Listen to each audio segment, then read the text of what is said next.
restaurateurs know this very well by the ambiance and creating mood lighting and, even from the interior design.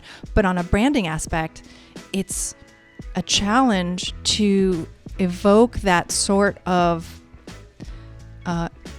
multi-level human experience when you're not inside the four walls of a restaurant.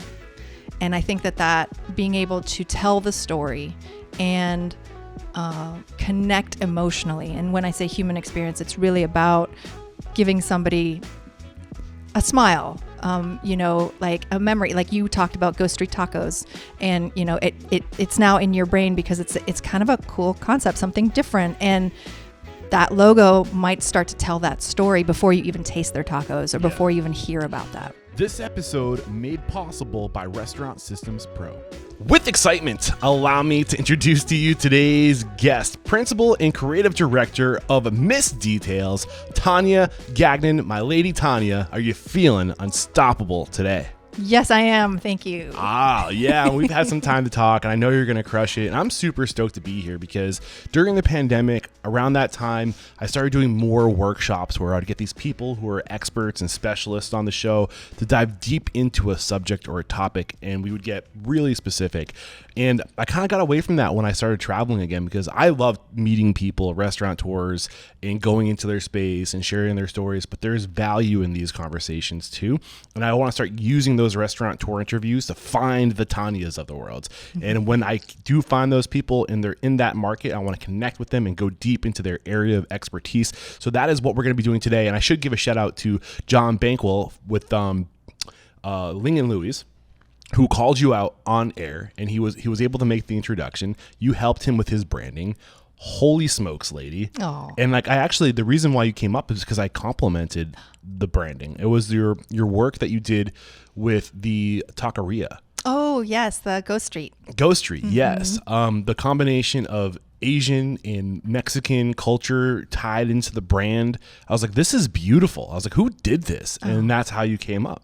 Well, thank you very much. I appreciate it. And thanks, John. Yeah, he's pretty great. So I cannot wait to dive into today's subject. We're going to be talking about the 5 steps to build an unstoppable brand. Thank you for branding the title for me too. I love Tanya chose the title for the record. I can't wait to dive into the subject and find out more about you and how you got to do this work you're doing today. But let's get that motivational, inspirational, ball rolling with a success quote or mantra. What do you got for us?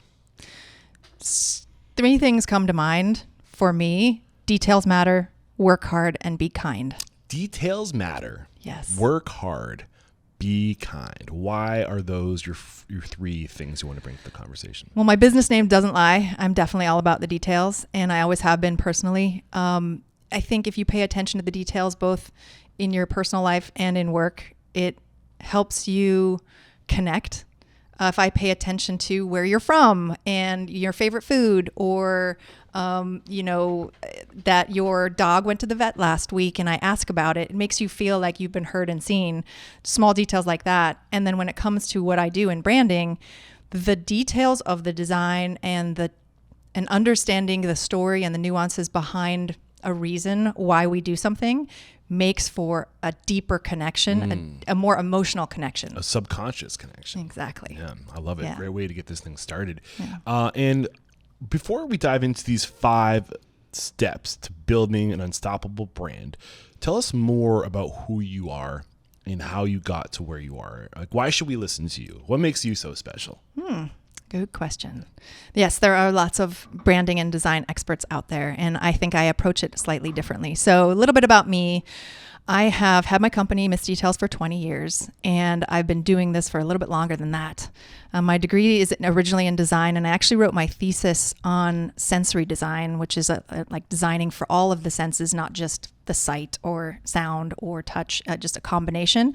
And I've always been fascinated about what goes into making the human experience and creating a memory. So that for me, kind of started in the interior design world. I was working with bigger brands in an architecture firm, working with the Starbucks and the California Pizza Kitchens and the Disneys. So I got to learn what big companies do and how they create experiences from the ground up. But as I moved through the architectural world or the interior design experience space, I realized what I really loved was the shorter projects that weren't 5 to 10 years out, and I could see them come to life. And it started with smaller built environments like larger weddings or nonprofit galas, or really helping a nonprofit create a theme, decide on a name, a reason behind perhaps their annual nonprofit, and then designing the details like the invite, the RSVP, the favors and the swag, the things that make the event memorable after or before the event. As that happened, people were like, oh my gosh, such wow effects by all of these. Are there things that you can do for my business? And that's when the transition really happened. It was more on the experience design and really paying attention to the overall details. And it transitioned into graphic design, really visual identity, logo design, and then fast forward past 2012, digital, social, all of that. My experience really has layered upon itself, but my true passion is in that sensory branding part. While it's not a service I offer, it is an approach where if I'm designing a logo for you, we're talking about your brand experience, and I'm listening to you describe your operations, your core values, all of that fun stuff, but trying to attach sensory touch points to that. And it doesn't mean your letterhead is going to be scented.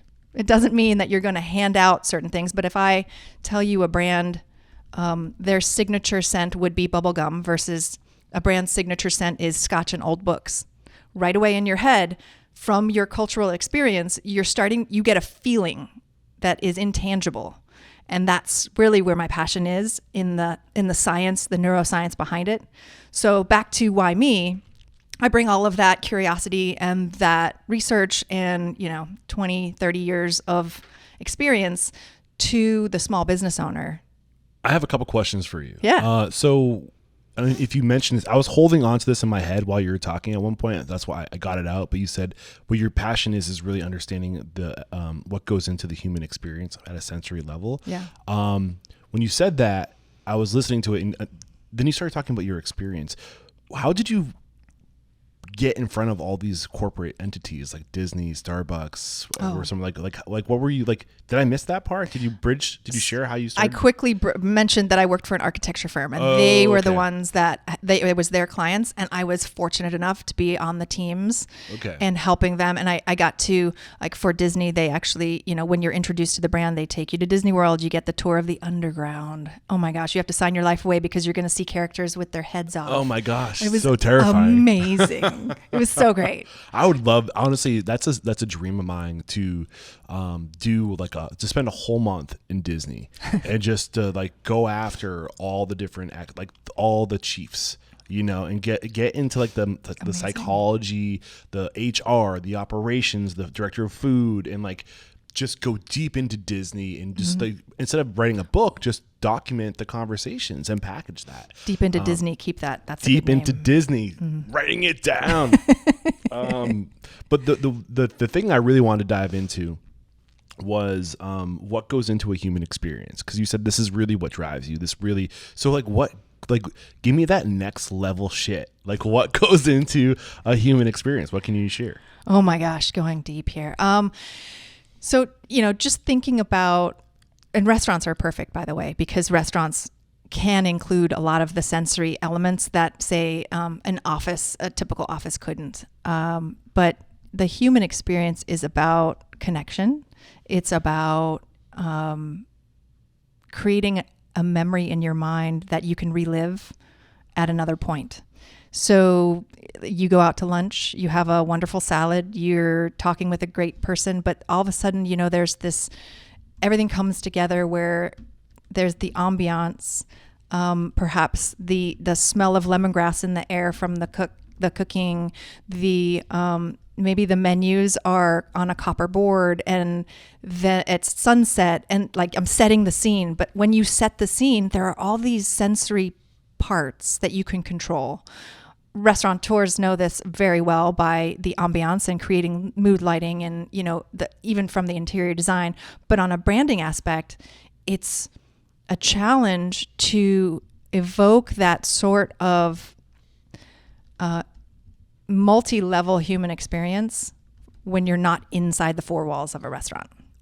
And I think that being able to tell the story and connect emotionally, and when I say human experience, it's really about giving somebody a smile, like a memory, like you talked about Ghost Street Tacos, and it's now in your brain because it's kind of a cool concept, something different, and that logo might start to tell that story before you even taste their tacos or before you even hear about that. In a little context, if you didn't catch that episode, what John and Ling and Louise does really well is they marry Eastern and Western culture. So in this case, the Western culture being Mexico, and Eastern culture, I don't know if it was Japanese or Korean. Like they little bit of kind of all Asian inspiration. That's the uniqueness about it. Yeah, but your subtle, like using the silhouette of a Southeast Asian woman with the cultural details of a Mexican. I don't know what they call the face paint. Oh yeah, it was like the Dia de los Muertos kind of. Yeah, I was like, that is such a cool way to express your brand, and it was just cool. It was just really cool. I was like, this lady's talented. Like it just stuck with me. So Thank you definitely evoked emotions in me, and you lovely. made connections. So you're talented at what you do. Did I cut you short on Nope. idea of the creating the human experiences? No, I think, there are nuances to it and lots of details that we could go into, but I think overall that's really the concept where it's about creating that memory, and then people relive it and they remember it differently and they translate it in their head. And, I'm just fascinated with how that works. And I think over time, repeatedly being in front of that person, the brand awareness reminds them of their favorite evening with their favorite friend on the patio, and they want to go back. And it gives them something to talk about, but it also helps them live life better, helps them enhance their life experience. Got it. So I know during the pre-interview chat, you mentioned that you were working mostly with restaurants, and then because of the pandemic, you had to shift away from restaurants. Yep. Where's your business today? Paint the picture of who you're working with today and the kind of work you're doing today. So I do still work with restaurants, although they don't make up a big percentage of my business as it used to. I work with service providers, meaning, anyone who needs to be known, liked, or trusted before you do business with them. You need to create their reputation. You need to tell their story and help them connect with people before they step in the room. That it also includes restaurants and translating, like I said, their experience that they have within the four walls, outside of those four walls, so people are curious enough to actually step in. Yeah. Is now a good time to transition, right? Because I feel like the answer to that is what you're going to talk about today. Yeah. Right? Yeah. It's a good segue. Good segue. Right into Love it. So let's get right into the 5 steps to build an unstoppable brand. What is the first step? Ooh, can I preempt this? Please. Okay. The reason why branding is important, and I know there are restaurant owners of all different sizes listening. The reason why branding is important is because it can help you build a scalable brand. It can help you build a valuable brand. And one of the fun facts about branding or your brand is it's one of the only assets that appreciates. Everything else that you buy for your restaurant or your company depreciates, and a brand only grows with work on it. So a lot of people think it's floof, especially on the visual side. Like they don't really need it, or they don't really need to focus on it. If they just do a great job, with their menu items, then the people will come. But I want them to understand that branding is a tool that they can use to help them scale and grow. Yeah. Yeah, it's important. Where does the law of diminishing returns come out of that? I'm curious. That I don't know. That's a good. Yeah, I don't know either. But Maybe. I thought you might be able to do I a little bit of a can't dance there. I can't dance. I can't dance at all. But that actually will give me good fodder for. I write some articles on my blog about questions that come up, so I might do a follow-up article on that. So let's get into that first step to building an unstoppable brand. Okay, great. So the first step is get clear about who you are. So with the lens that we are talking about restaurants now, and most restaurants, when they come up with concepts, there's all different ways that they can do it. I don't work with them coming up with the actual concept or the name.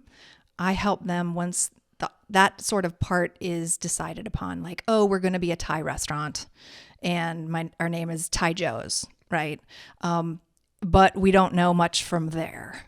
And so this part is really helping them, whether they're brand new or they have a high functioning restaurant already, document their brand foundations. And this is a must for any business. You've said it many times on different podcasts, or on different episodes. It's about documenting your core values, your mission, your vision, kind of who you are really as a company.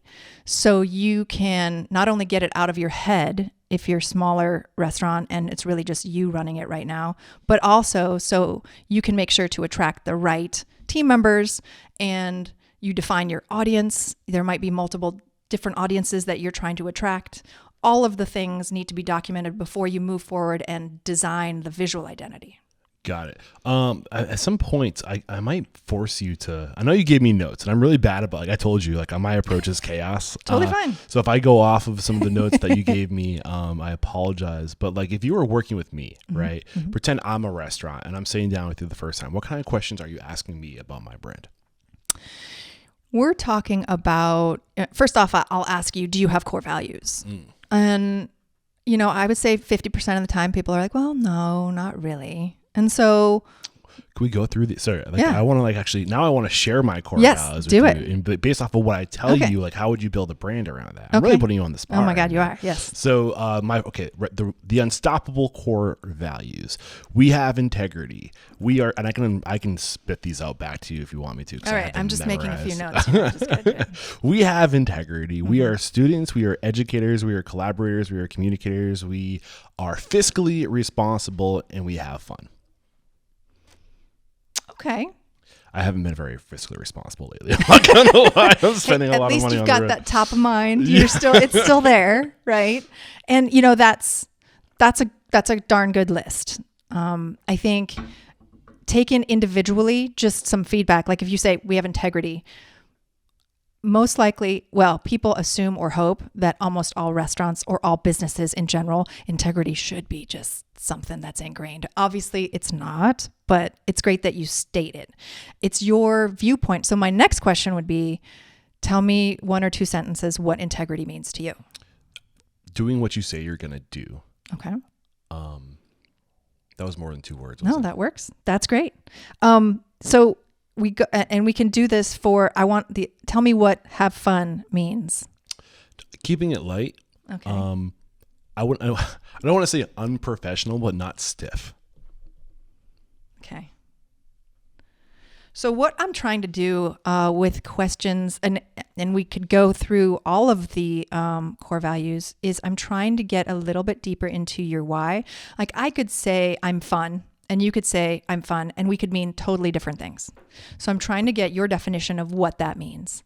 And then from there, we start to craft, if you could think about your brand as a person, not you, but a person sitting next to you on an airplane, right? This person, we're crafting who this person is by what we're documenting, their core values, what is important to them beyond that as well. We talk about, it's easier for you to think about, is this person male or female? Sometimes your brand is a little bit more feminine or masculine, or it could be right in the middle. Is the person tech savvy? How did they get to the airport? Did they Uber? Do they have a personal chauffeur? Did they, get their uncle's friend to drive them last minute, and the moment I tell you that part, it starts to get you a story on, oh, this person's really, fly by the seat of their pants kind of person, like they don't plan. Or the moment I said they have their own chauffeur and driver in their Bentley, all of a sudden you're like, oh, excuse me, this brand is a little more luxury. So we start to try to just have a conversation. In my workshops, when I ask these questions, we kind of free flow, and I ask them about their core values, or ask them about their day, or why they got into this. Why did you get into this? Why did I get into this? Yeah. I have to interrupt today's episode to let you know that Restaurant Unstoppable and Restaurant Systems Pro are taking their relationship to the next level. CEO of Restaurant Systems Pro, Fred Langley, is making himself available once a week in Restaurant Unstoppable Network to answer all of your questions. Here's the thing, I don't want to be a coach, I don't want to be a consultant, but I know the best in the industry, and Fred Langley is the best. He has consistently taken his clients and increased their profit by 10%, and he can help you do the same thing. All you gotta do is click the link below and join a live session in Facebook. I was born into the, well, not necessarily born, but I was in it as early as the age of 3, when my memory is really as far back as I can remember, basically. Really? So my parents opened a restaurant, and all I knew was the restaurant industry, and I saw how hard they worked and how busy they were, and it looked like they were successful. There was lines out the door every weekend, but I have vivid memories of my mom's trying to figure out how she's going to pay the mortgage often, crying at the dinner table, trying to figure out like, how are we going to do this? So I really started this podcast because I wanted to know, like, what was the difference between busy restaurants with the owners going on vacation and my parents' restaurant where they were busy? Like, what weren't my parents doing right? And how can I help people across the country, the world, know what not to do so we can empower the industry and never have a busy restaurant have to worry about how they're going to pay the mortgage? Wow. And that is a purpose. That is amazing. That's a purpose. So even just hearing that and trying to get that story across in your brand story and your brand pillars about how important it is to you. I mean, there's an urgency to why you're doing what you're doing. You're not just doing it for a paycheck, right? So, going a little bit deeper into the core values, we should define them sentence by sentence on what they mean to you. And then from the core values, we craft a personality. Because just like humans, as we grow, our personality stems from who we are, as our core values, or how we've been nurtured by our parents or not nurtured by our parents, or, the values that we've grown up with becomes like, be kind. That came from my mom. Yeah. That's something that's my personal core value. But giving back is one of my business core values that stemmed from that. Yeah. And I think one of the biggest lessons I've learned, behind every great restaurant is a great person. Mm-hmm. And great people attract onto themselves great people. And when you're building a brand, it's really reverse engineering who you are into the brand. And like taking literally taking personality tests and trying to figure out, like, who am I? Like, what am like? There's tests you can take online that will tell you exactly what your values are and what your strengths are. Mm-hmm. And then, like, once you become aware, you reverse engineer everything. Is that kind of? I'm hearing that's what you're doing. Yeah, and for the smaller brands, it's really taking the core values of the person and translating that, and that's where you can start. Like, your personal values become the business values. But as you grow and as you add personalities to your business, as you add team members, or you add services, or you pivot and grow, your core values and your business becomes its own person. You maybe add or remove. It's definitely a fluid document. But what we're doing here when we're documenting is we're getting it out of your head. We're putting it on paper, and then we're reviewing it, and you're going to go, yeah, that sounds good. Yes, that is my brand. That is me. I approve. And from that point, we have something to work with, to write from, to come up with additional content pillars, to even choose nonprofits that perhaps you support. Like you mentioned the story about your parents and the worry you had as a child. Perhaps there are some nonprofits that support a family aspect of it. Yeah. I mean, immediately I go to profits like CORE, or the Giving Kitchen, where there's these facilities that help people who are fiscally unprivileged, right? Who might get sick, who don't have the resources to get the help they need, because they work in the restaurant industry. Right. So, I mean, that's why I want to get people like this on the show to promote what they're doing. Yeah. No, I think that's brilliant.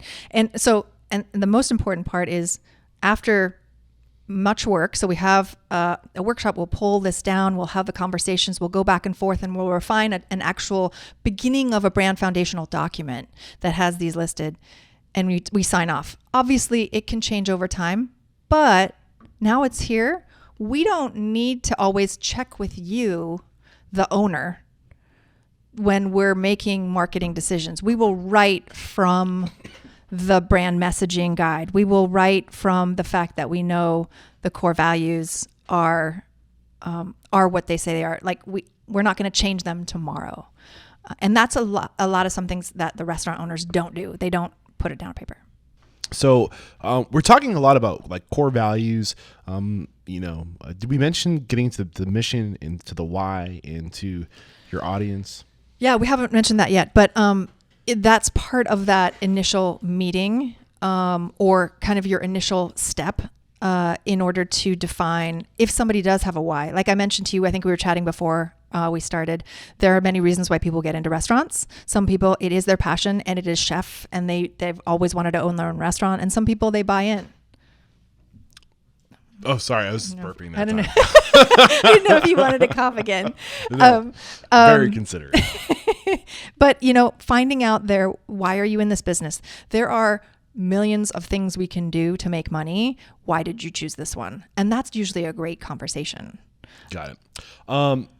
Anything else under step one? And that was real deep. I love going deep. There's a reason why my podcast goes 2 hours long, but I don't want to cut you short. Anything that is really core under this first step? Yeah. So defining your core audiences, basically who you're speaking to and who you want to walk in the door. Sometimes it is, the worst answer you can give is everyone, anyone can come in here. The best answer is, well, it's this specific person.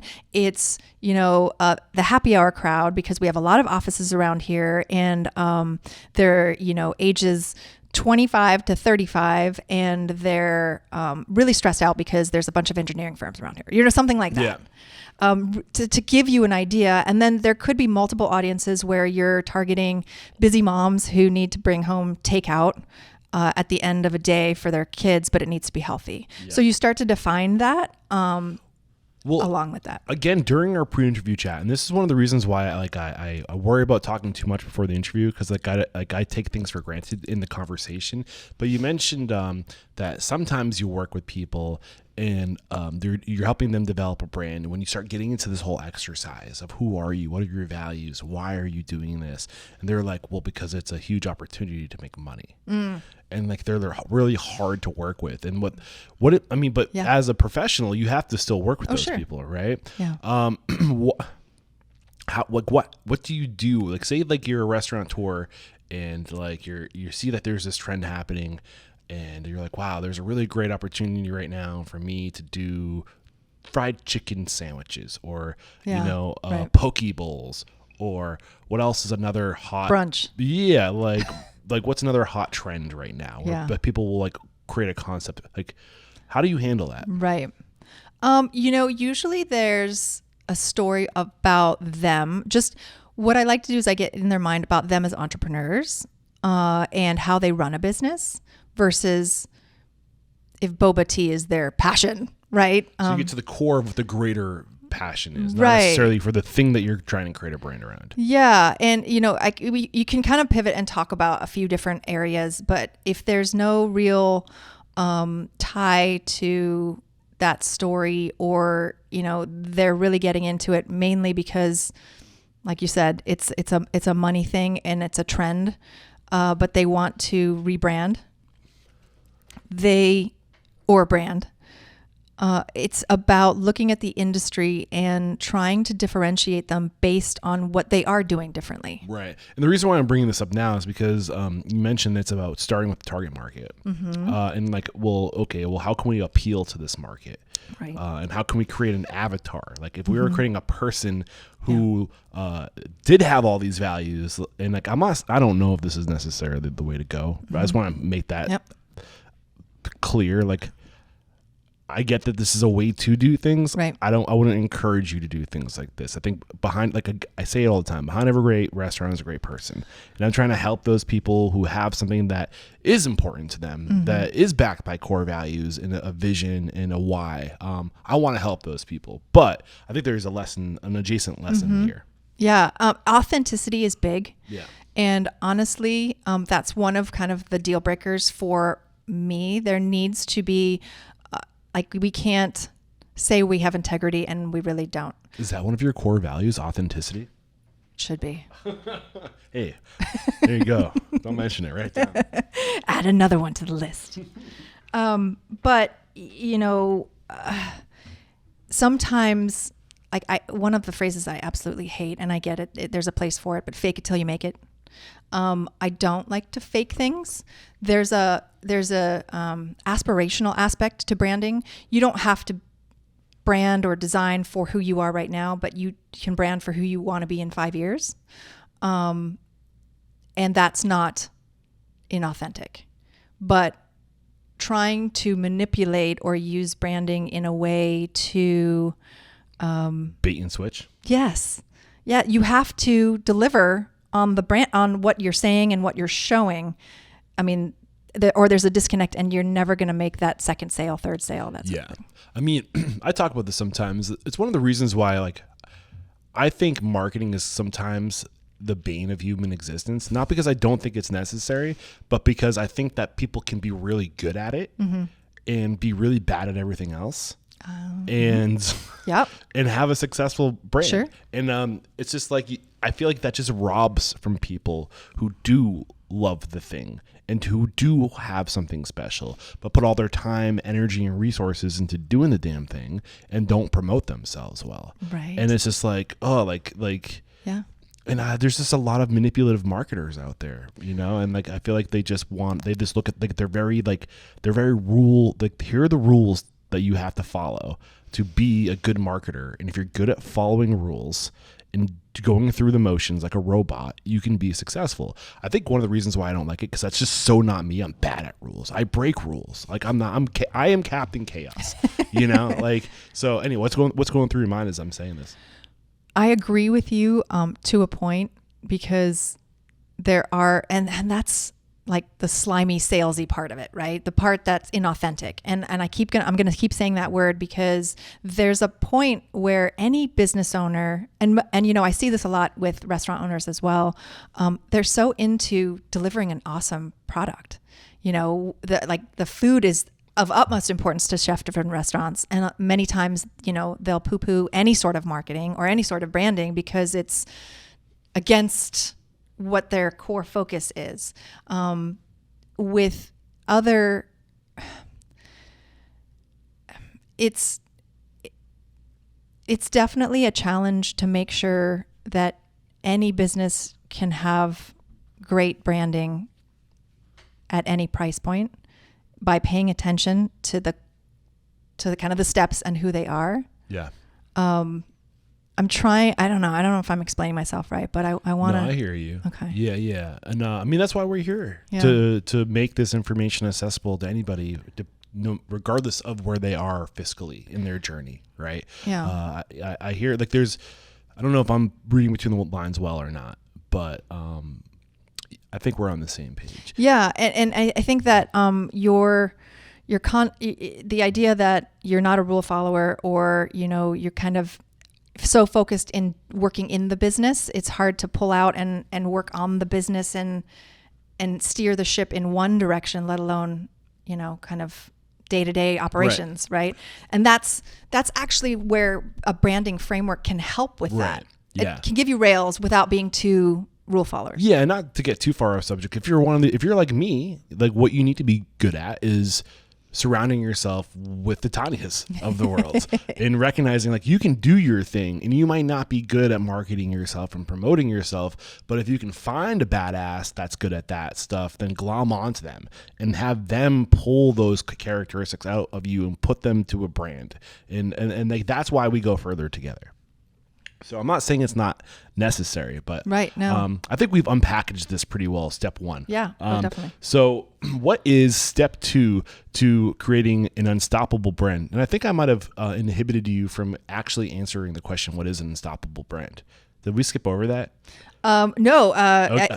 We did skip over it, but let's jump back. An unstoppable brand. I put down some words: authentic, memorable, scalable, and craveable. Okay. And those are all very thoughtful words that I thought about when I was thinking about your audience and your unstoppableness of your brand. The authentic part, we've kind of dived into that one. Memorable, we were talking about experiences. Yep. They have to remember it in order to kind of go back. right? In order to repeat, and scalable, that's where the systems comes in. That's where the playbooks and the templates and, having a foundation to work from that can help you scale more than one restaurant, or you can actually maybe take a vacation and your branding, your social media, everything will run. And then craveable, it's that intangible piece that it's hard to define. And as you layer in the design details and the stories, it subtly comes out. So it's like craveable dish, right? We're not adding MSG because that's easy, right? Again, I'm not a chef. That's just something I just thought about. But craveable becomes different.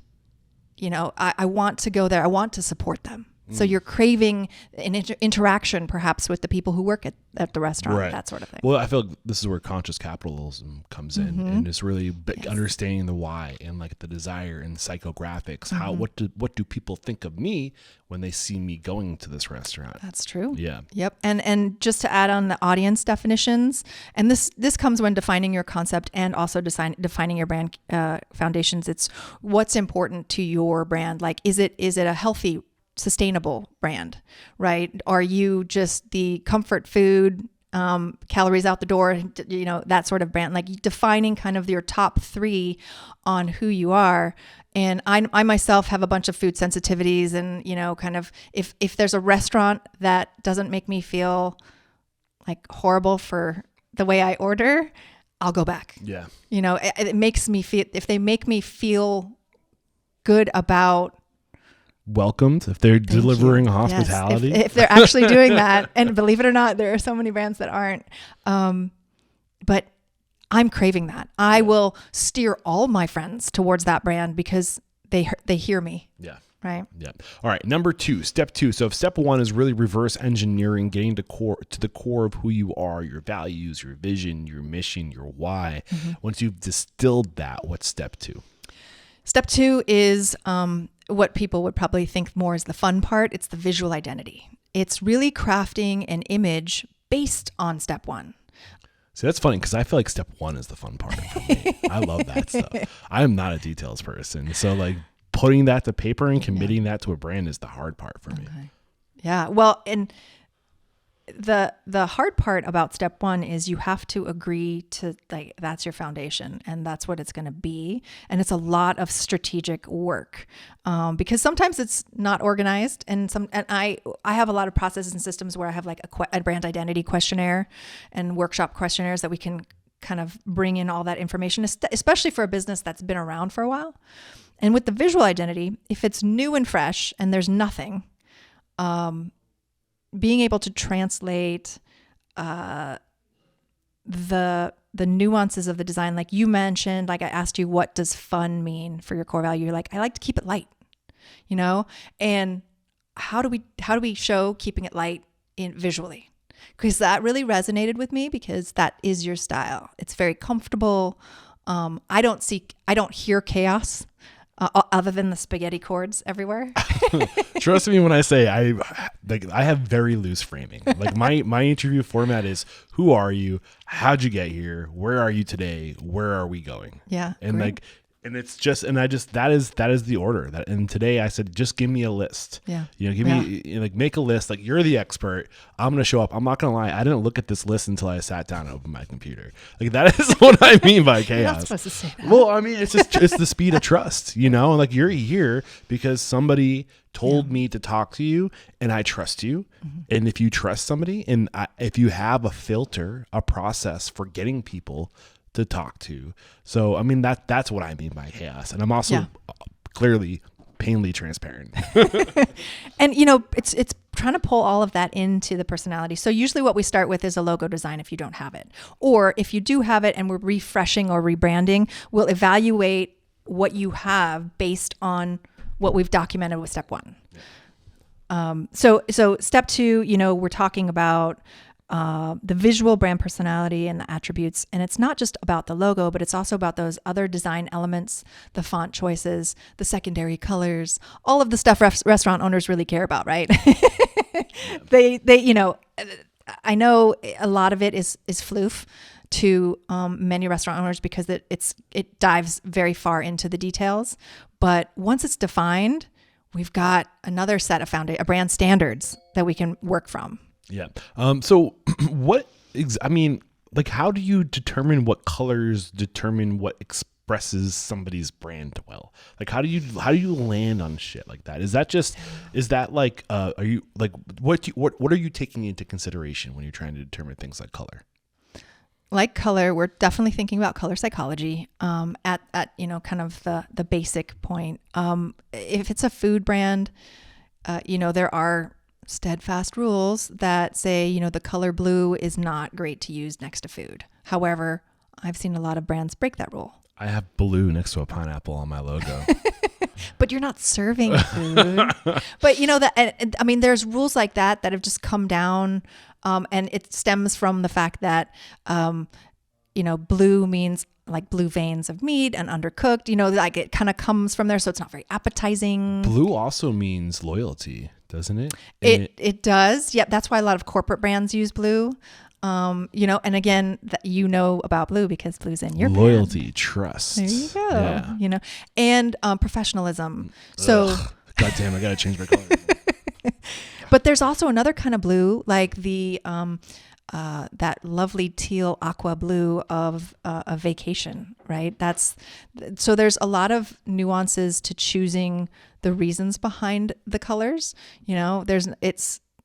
McDonald's chose red and yellow because it's the epitome of ketchup and mustard. Yeah, ketchup and mustard. Yeah, but it frames food well. Orange stimulates the appetite.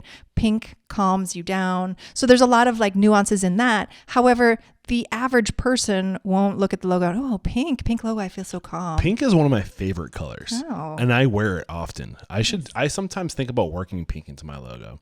Oh, that's an interesting concept. See, and we could talk about it, and how we do is we evaluate what resonates with you, but also your audience. Maybe a pink beard on where the black is. I'm looking at my logo right now. Sorry. Unless you started to kind of add some pink in. Right. I don't know. I mean, it's close to pink. It's red.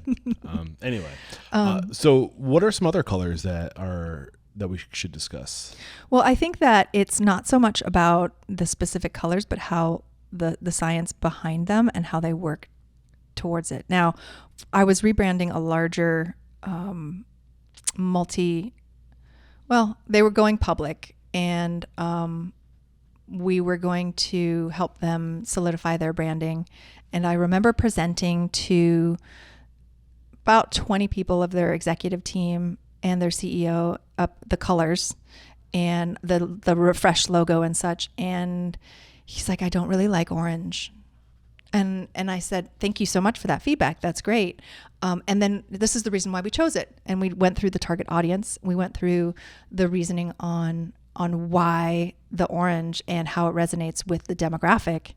And also the fact that the brand itself was designed in effect, like it was energetic. There were lots of nuanced details on why that specific color. And he said, oh, never mind. That's just my personal opinion. You're right. So there's a personal opinion, and then there's a reason why. If you have reasoning in all of your decisions that is based in your brand foundation, then move forward. I know a lot of fast casuals use orange because it communicates like quick, like get in and get out, energy. Yeah, all of that. And a lot of times that might have taken months and months to decide upon, or the specific tone, or it could have been like, okay, let's just use orange. Again, it's the layering of it and the paying attention to that. Like you could always say, hey, my brand, blue and green and black, I'm not changing it. I'm not. That's just who I am. And we're like, okay, we can work with that. I mean, I feel like I hear what he's saying. I feel like orange can be kind of annoying sometimes. It's like, and I have orange cases as I'm saying that. Where are they? Behind you? You've got an orange microphone. I know. Well, I mean, that was just because I needed a new cover and I swapped it out. There was no intentionality behind that. I was not paying attention to details. Let's talk about green, because now this is selfishly. Okay. So I know one of the reasons why I chose green is because it communicates things like wealth, profitability, sustainability, and things along like those lines. Things that are important to me. Freshness, growth. Yeah. So what else? Yeah. Certain tones of green actually If you did a light green, it reminds people of like mental institutions. There's a negative connotation depending on how you use it. Green itself can be energetic or can be calming, which is really interesting in the different tones, right? This is fun. Do yellow next. No, I'm going to say no. Okay. Like, this is great that we're doing like individual colors, but they're just colors on their own, right? Yeah. No, but it's kind of a nice point to make because, and it could be something like, hey, it's the owner's favorite color, green, we're going with it, and we're going to craft a story around it and other elements. What does that say about the owner? There you go. Yeah, I'm learning. There you go. Because, it's something, and if the owner's like, well, I love money, and money's green, I'm like, okay, so you must be from the United States. Yeah. All right, so there's more to this step 2. There's also things like how this rolls over into the menus, the check presenters, gift cards. Am I jumping too far ahead? Nope, that's right on target. Step 2 is really about crafting the design of both your print assets and your digital assets. So, like you mentioned, menu design, that's probably the one item that is the most important in restaurants. And people study it, hold it, we'll go over it. So not only does it have to be actually usable and readable, but it has to evoke the feeling of the ambiance. Some restaurants have carefully designed their interiors with interior designers, and some just it's a barbecue joint that's just been thrown up, and there's and here's your menu, and it's on craft paper, and we print it every day, and that sort of thing. And that goes with the vibe. So the menu itself and the materials and the small design elements, the line weights, the call outs on the menu, the additional icons that we use for different things, the sense of humor that we might add to the menu itself can all add to the experience and create it. We all know, like, if there's a fun drink name, or we were just talking about some other drink menus, how they're so beautifully designed. They're just a joy to use, and they add to the experience. Yeah, I'm thinking about Matt Snap right now, who is behind. Oh my God, Matt! I'm so sorry. The name of the restaurant group is gonna. There's just too many things. What? Century? Is that? I don't know. Oh my God. There's so many details running through my head at all times. I just recently had him on the show, and he's part of a restaurant group that has you must know what I'm talking about. They have a concept that feels like you're in the belly of a ship, and there's literally what am I thinking? You know what I'm talking about. And there's another concept that's supposed to be in New Orleans, where there's there's so much attention to detail. I know you know what I'm talking about. Yes. But anyway, he is a writer, and one of the things that he gets to do with his brand is to tell. He wrote the story behind everything. Fantastic. And how he created this fictional character, and it's the story. I just think that's really cool in terms of the level of thought and intentionality that went behind the brands. And while you respond to that, I'm going to look it up because I feel horrible. Yes, and that actually brings up a really good point. In crafting a brand, there could be fictional characters or stories that start to develop based on the cuisine, based on the feel, or the theme, or the name of the restaurant. There's a lot of things that kind of go into step 1 and step 2. So we're talking about the end deliverables, hey, and you get a logo, and you get a menu. But all of the things that go into crafting that is what you were just saying. It's kind of the thought behind it, and that takes time. Yeah. And Barter and Shake is the overarching group, and they have the gray hen is one of their concepts, but it's a concept. So these 3 concepts, sorry, I just really feel like I have to pay homage to the gray hen, RX, platform 18, and undertow are the 3 concepts. Undertow, yes. That are in this building. They're all you kind of walk in from one into the next. I can't remember the name of the overarching building. Anyway, let's move on. So do we need to unpackage step 2 any further? One of the things I want to call out is design is more accessible than ever. What do you mean by that? There are free design templates and platforms like Canva that anyone can just log in and grab a template and put some words on it and save and post it.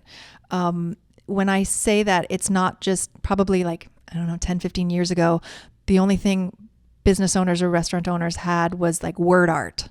right? And it really looked like word art. Now design is much more high level, but there's a danger to that because they're templates that have been crafted not for your brand. So you can choose something where you're like, that looks really cool, I'm going to take that one. And then tomorrow I'm going to take that one. And it becomes this, guilty. I totally do that. Right? Well, because I'm doing a lot of YouTube right now and I am not creatively gifted. Like, I don't do well with design. But like, it's just a path of least resistance where you're like, oh, I can just take this template and just change the words. Right. No. Hell yeah. Oh man. So you can start with that. And then if you have some visual brand identity or foundations created, like you have your color formulas. Okay. You might have a specific font, like on your t-shirt where you have your logo right there.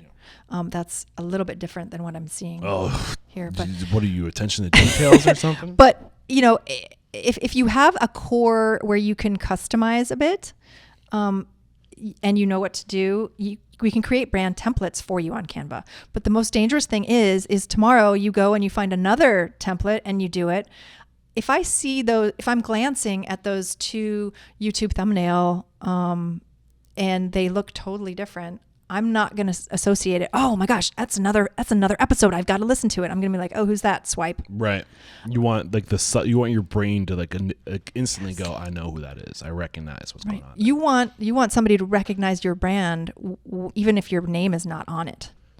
And that's where the visual part comes in. And, it could be a style of photography that's dark and dramatic, or it could be, like I mentioned, kind of fun, really wacky icons that are used. So that's really defining your visual identity. There's a part of me that wants to speed this conversation up just so I can get more time alone with you after the recording to learn more selfishly about my brand. But anything else in terms of step 2 that we want to? No, that's it. Really step 1 and step 2 are the big, heavy strategy parts. Got it. Step 3, invest in photography. Yeah, this is a short step, but it needs to be in there because so many restaurant owners do not have great photos. And it's just so important. It makes everything better. It elevates wherever you are. It takes you from here to here. I mean, it's just so important. And you don't have to get the most expensive photographer. There are lots of different price points, lots of different styles of photographers out there. Even getting your own really high-end camera. Did you look at my camera? I did. I looked at the camera. Even you, right over there. It's a nice looking camera.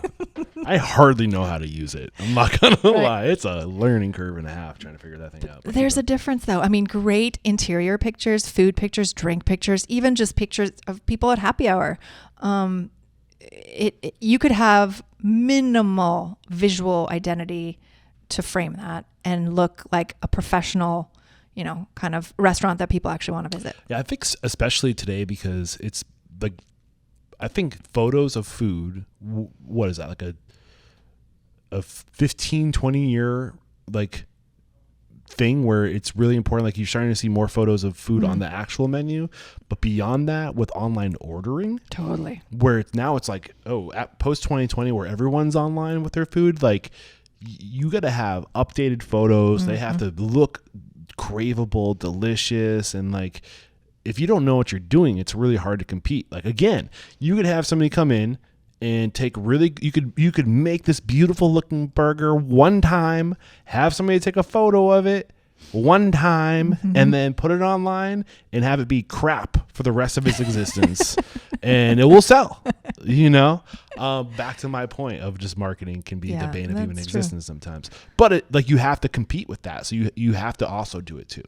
You do. And also photography is one of the best ways to get your experience kind of out to the masses as well. If you can get some great, like it can be, a picture of people sitting at your bar, just showing a little bit of, like, for example, like if you have tchotchkes on the wall, or if your bar has a huge tree growing in the middle of it, that's really showing them the experience, because people do go to restaurants just for the food, but they mostly go to restaurants for the full experience, right? They might go because they're craving one specific dish, but it's really about like everything. And the photography is the easiest way to get your experience out of the four walls. Yeah. Beautiful. I think That's we it. can pass on to the next, which is step number 4, create a professional website that answers all the questions. Mm-hmm. I have to interrupt today's episode to let you know that Restaurant Unstoppable and Restaurant Systems Pro are taking their relationship to the next level. CEO of Restaurant Systems Pro, Fred Langley, is making himself available once a week in Restaurant Unstoppable Network to answer all of your questions. Here's the thing, I don't want to be a coach, I don't want to be a consultant, but I know the best in the industry, and Fred Langley is the best. He has consistently taken his clients and increased their profit by 10%, and he can help you do the same thing. All you gotta do is click the link below and join a live session in Facebook. Yeah. I don't know how many restaurant websites I've been to where they don't have the hours of operation on their website. Yeah, that's crazy. Or the actual address. Yes. Like, Oh, like easily findable, like not on the footer. Right. I mean, I know we're getting into minutia and things like that, but I mean, that is low hanging fruit for any restaurant. Go to your website right now. Make sure your hours are on there. Your happy hour hours are on there. Your location, any days that you're going to be closed. Just the basics need to be on there, and it's so amazing that they're not. yeah. Do you do website design? Is that Yeah. part of the services you render? I do offer websites. We work mainly in WordPress, and we design really brand-driven, beautiful-looking websites. There are different functionalities for restaurants where I'm not the best fit. Well, I was gonna not to reveal your weaknesses. That's Yeah, not what I'm trying not the to best do. fit.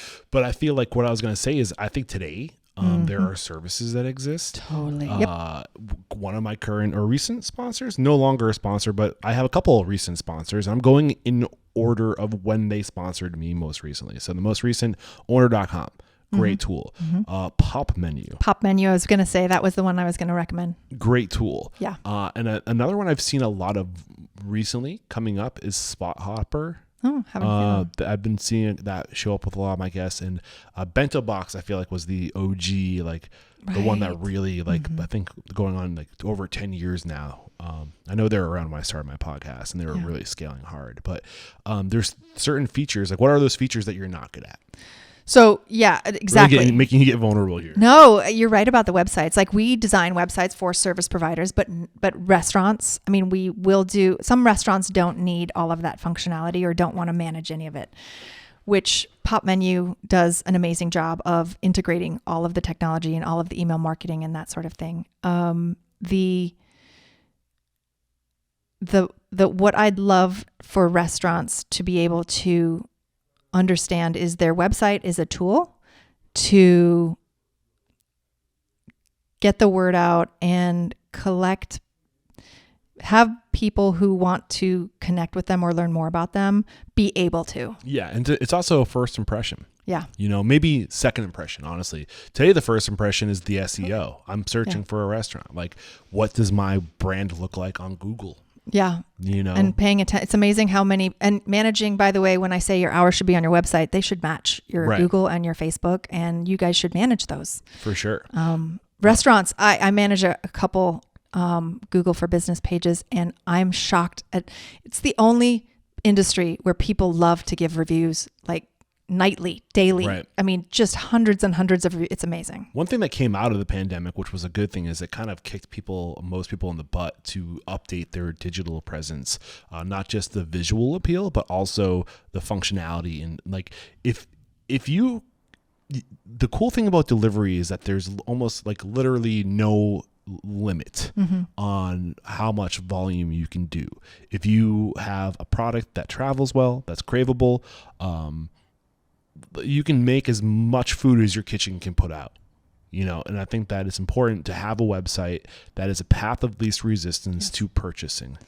100%. So to your point, communicating the brand, hours, location, but also I'm hungry now. Can I tap 3 things and be ready to place an order? Yeah. And there's with owner.com, it will remember you. So I think you could even use an app too, but we're not here to talk about that, but it will remember you. So you don't even have to place your order because it's we know who you are. So it's just you place it, but you don't have to make your order. Right. So go to the website. Yeah. Order now. Is this so-and-so? Yes, it is. Check out. And even if you don't have the money right now to invest in a larger platform, usually your PO, like a Toast system, you're up and ordering online. You can just add a link to your website. Right. You can add that functionality. So there's like restaurant owners can start where they're at, right? They can, in an ideal world where you're working with an all integrated platform and being able to have it all designed well and thought out. But if you just need to cobble it together and phase it out, those are things that you can do as well. And that gets us actually into step 5, which is the email marketing and getting an email list. The website obviously needs to have an email marketing sign up, and you should just be able to get people to sign up in the store too. I worked with a restaurant, so I do like marketing consulting as well, where, if a restaurant doesn't have perhaps that large investment up front, we can consult and I can kind of hold them accountable and give them tasks to do over time, and we can work together on the brand. With this one restaurant, they did not have online ordering set up, so we did that and used their Toast system and integrated it into their current website. And then the email marketing was huge. They didn't have an email list. They never emailed. And it was amazing just being able to bring people in and offer, just let them know that what they were doing for Mother's Day or what they were doing for Cinco de Mayo or that sort of thing. And it's so important. It's the only list you own. Social media, you might have a huge following, but Instagram could start charging tomorrow or go down. Mm-hmm. You need to build your list, and that actually becomes a valuable asset to a business if you want to sell as well. Yeah. Number 5, before we get to number 5, that was number 5. That was number 5? Yeah. Email marketing. I said that brings us to number 5. You're right. Sorry. Number 5, we're done. We're there. Email marketing. And, I mean, I 100%, this is actually something I could be better about. I try to send out an email every week. Sometimes I miss a week because I'm like, oh yeah, I was supposed to send an email. But it doesn't even have to be like, it could just be like, what's happening this week? It doesn't have to be a whole essay. And honestly, the shorter it is probably better. You don't need it to be long. You want it to be scannable. Yeah. And you want to be known for something. Yeah. Like the restaurant that I was working with, we would send out, the weekly specials or, kind of the live events that were happening. And so people knew, oh, I want to see what's happening on Tuesday night. Let me just quickly open that. With my emails I send out from my company, I'm sending out, some insights and resources for somebody to quickly gather and be able to implement in their business right away. So I have a lot of people that are like, and some of them are a little bit longer, and they're like, hey, we're saving those for later. So I get a lot of good feedback from there. But just overall, being able to, these 5 steps obviously aren't all inclusive, but they're definitely something to help you get from kind of doing it all yourself to being able to scale, open up another location, open up another concept, and being able to create those systems and processes with your brand, using it as a tool. Yeah. So I'm interested in why you didn't include social media on this list. Oh, that's a good point. So social media is marketing, and social media stems from, so branding comes first. Branding is the strategy and the foundation on which marketing usually, there is marketing strategy, but marketing usually is the executable tactics. Yeah. Social media becomes part of that. Social media content strategy stems from step 1, your brand strategy. So that's kind of a whole nother arm where it's defining your content strategy and your messaging pillars and your cadence of posts and kind of where your audiences hang out. Social media is a big part of your brand presence. But as far as defining the foundations and creating the system, it's not something that I wanted to include in the 5 steps to create that. However, sorry, go ahead. Yeah. However, if there was a step 6, 7, 8, 9, 10, yes. Well, I am happy, secretly happy that social media wasn't high on your list, because I feel like a lot of people are just going through motions today.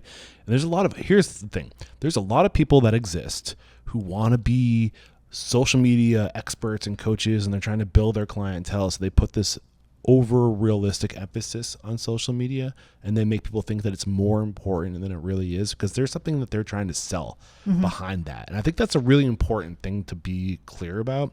I think it's important. Don't get me wrong. I think that it has its place, but I'm so happy that you chose to go. I think that you should focus on your website before you focus on social media. I think you should focus on your direct mail marketing. Email.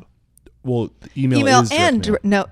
direct mail is actual mailers in the mail. Oh, so which that's important for restaurants too. That's for some print. reason I thought that was a part of direct mail. So it's actually like email marketing, and direct mail. What's the other term I might be trying to think of? I don't know. So anything that you have like an address to, so like whether that be an email address or a physical address or a phone number, and it's pushing directly to somebody, is kind of what I understand as direct mail, but I don't think we're far off. We're saying the same thing.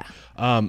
So either an address, an email address, or a phone number, I think is a more intimate relationship with your customer, and more emphasis should be going onto those verticals than social media, in my opinion.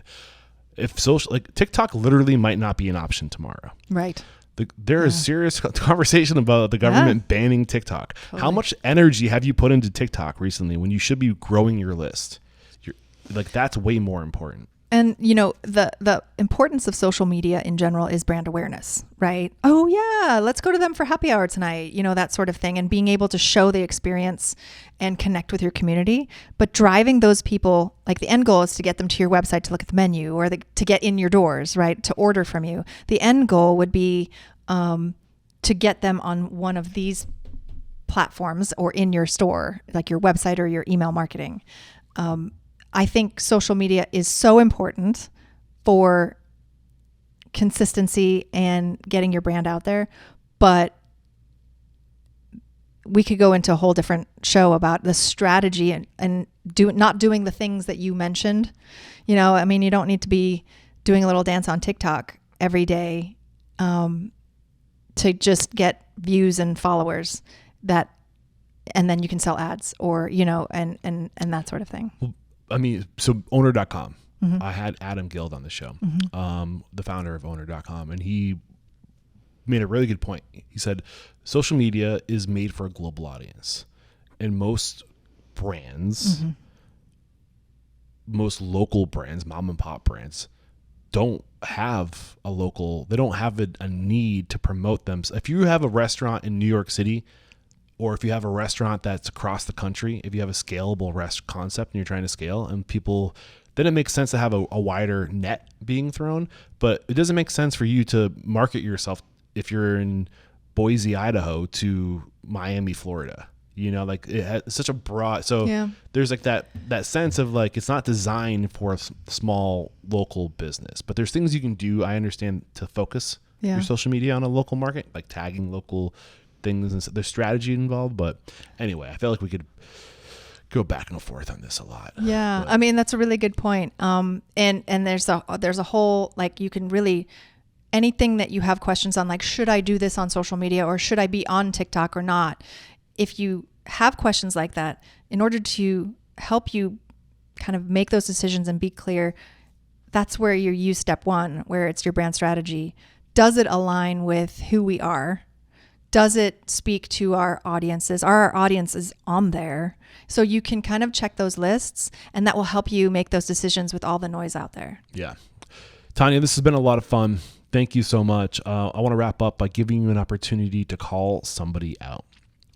Who do you respect and admire in the industry? Somebody that if I got on the show, you'd be like, ooh, I want to hear what they have to say. Jennifer Evertson. She is chief people officer of Prime Steakhouse Foods. I think that's the group. But they run Ocean 44, Steak 44, Steak 48 Dominic's. And she and I used to work together eons ago at TGI Fridays, and she was an amazing manager back then. And she grooms and amazing people, and has probably one of the best restaurant experiences I've had here in town for a long time. Say your name one more time. Jennifer Evertson. Jennifer Evertson, look out. I'm coming after you. I'd love to get you on the show. And how can we connect with you? If we were really, jazzed up by the exercise you took me on today, going over these 5 unstoppable steps to creating I think I butchered that. The 5 steps to build an unstoppable brand. We want to connect for you, to render your services. What's the best way to connect? Missdetails.com or Tanya at missdetails.com. That's my email address. And then I'm on all social media platforms as well. I have personal accounts, Tanya Gagnon, and then Miss Details. Awesome. This is where I say thank you so much, and that there is no questioning, Tanya. You are unstoppable. Well done. Thank you.